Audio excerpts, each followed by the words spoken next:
한국경제TV 생생한 실전 투자 정보 와우퀴. 월 5,000원 커피값으로 투자 정보가 내 손 안에 배달됩니다. 와우킥 N에서 만나요. 네, 오늘부터 미국 ETF 시간 또 돌아왔습니다. 오늘은 하나증권 리서치센터 박승진 실장 나오셨습니다. 안녕하십니까? 네, 안녕하십니까.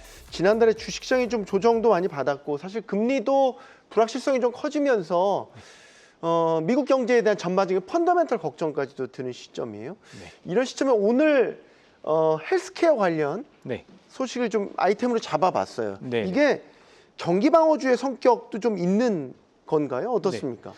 일단 뭐 헬스케어 업종이라고 하면은 저희가 이제 대표적으로 시장이 흔들릴 때 그리고 또 경기에 대한 자신감이 떨어질 때 이 방어주의 역할로 저희가 포지션을 잡는 대표적인 업종으로 보시면 될 것 같습니다. 무슨 유틸리티 업종이나 뭐 필수 소비재 이런 업종들도 있지만 헬스케어 같은 경우가 조금 최근에 조금 색깔이 좀 바뀌는 부분들이 있어서 좀 한번 좀 살펴보려고 가져왔고요.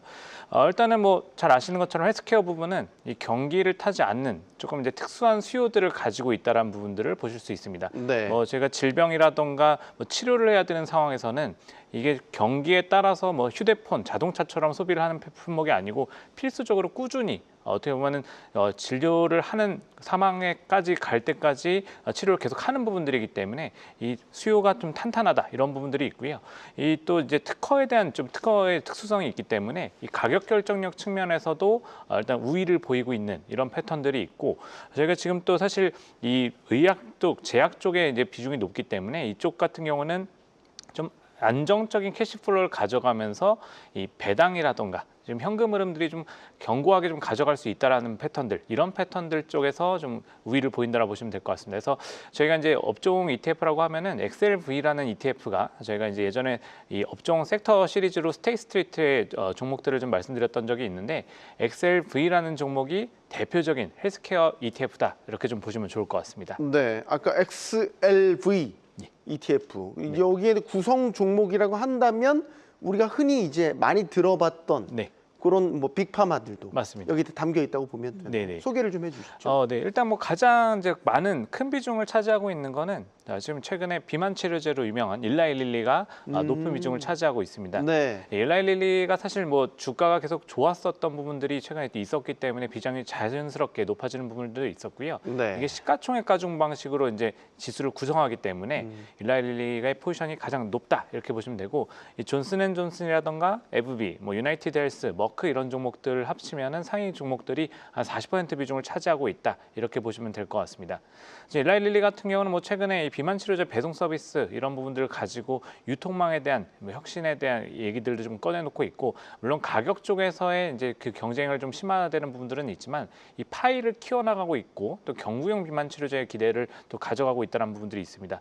뭐 존슨앤존슨 같은 경우도 뭐 신약에 대한 부분들 지금 효능을 좀 계속 점검하고 있는 과정들이 있고 네. 뭐 유나이티드 헬스그룹이 이제 마진 때문에 조금 이제 뭐 어려움을 좀 겪은 부분이 있었는데 최근에 비용 효율성들을 좀 높이고 있는 이런 노력들이 가져가고 있는 구성으로 좀 보시면 좋을 것 같습니다. 네. 뭐 대형 빅파마들 특히 이제 화제가 됐던 일라일릴리는 최근에 주가 흐름도 괜찮았죠. 네. 근데 이제 금리도 변곡점인 거고 경기 상황도 사실 예측이 쉽지 않고. 네. 그럼 아무리 경기 방어주지만 뭐 나름의 리스크도 안고 있을 것 같다는 생각이 네네, 들고 맞습니다. 특히 이제 정책적으로 보면 트럼프 행정부가 약간이나 정책도 강하게 푸시를 예. 하고 있잖아요. 네네. 분명 우리가 리스크도 좀 짚어봐야 될 것 예, 같습니다. 맞습니다. 그래서 조금 이제 전과 다른 특징들을 좀 보여주는 이런 패턴들도 분명히 좀 나타나고 있습니다. 그래서 이게 아까 이제 앞서서 일라일릴리에 대해서도 말씀을 드렸지만 네. 최근에 이 헬스케어 업종, 제약 업종들의 특징적인 부분들은 어떻게 보면 좀 약간 성장주의 성격, 약간 좀 뒤섞이는 하이브리드의 성격들도 가져가고 있다라는 것들이 좀 과거에는 정말 방어주로서만 저희가 봤다고 하면은 네. 좀 성장과 가치 포지션들을 구축할 수 있는 이런 지금 구조가 됐다 이렇게 특징적인 부분들이 될 수 있다라 보시면 될 것 같고요. 이게 좀 포트폴리오를 잘 보시면은 이렇기 때문에 이 성장주 개념을 뭐 일라일릴리가 가져가고 또 그리고 약간 유나이티드 헬스에 대한 부분들은 사실 주가 조정이 또 상당히 좀 컸었던 부분들이 있었기 때문에 어떻게 보면 좀 밸류 쪽으로 좀 접근할 수 있는 부분들 이런 것들이 좀 있다라 보셔도 될 것 같고 그리고 나머지 종목 중에는 뭐 머크라던가 존슨앤존슨 이런 종목들 같은 경우는 물론 신약에 대한 부분들도 있지만 이 그동안 배당을 꾸준히 가져가 가져가는 이런 패턴들을 보여왔다는 점에서 이 세 가지 성격들을 다 감싸고 있다. 이런 부분들을 보시면 될 것 같습니다. 그리고 마지막으로는 사실 아까 말씀 주신 것처럼 리스크 요인 같은 경우는 사실 최근에 정책을 또 가지고 지금 트럼프 정부가 약간 인하에 대한 압박들을 계속 하는 부분들이 있었기 때문에 이런 것들이 또 변수가 될 수 있는데 이 정치적 관점에서는 보면은 트럼프 정부가 들어온 이후에 이게 사실은 초기부터 계속적으로 이 시장에 좀 반영됐던 이슈이기 때문에 네. 지금은 또 한꺼풀 좀 지나서 정책 구체화될 때는 이걸 좀 벗어날 수 있는 부분들 오히려 좀 한번 좀 보시면 좋을 것 같습니다. 네, 경기 방어적인 성격과 성장주적인 성격이 합쳐진 하이브리드 형태의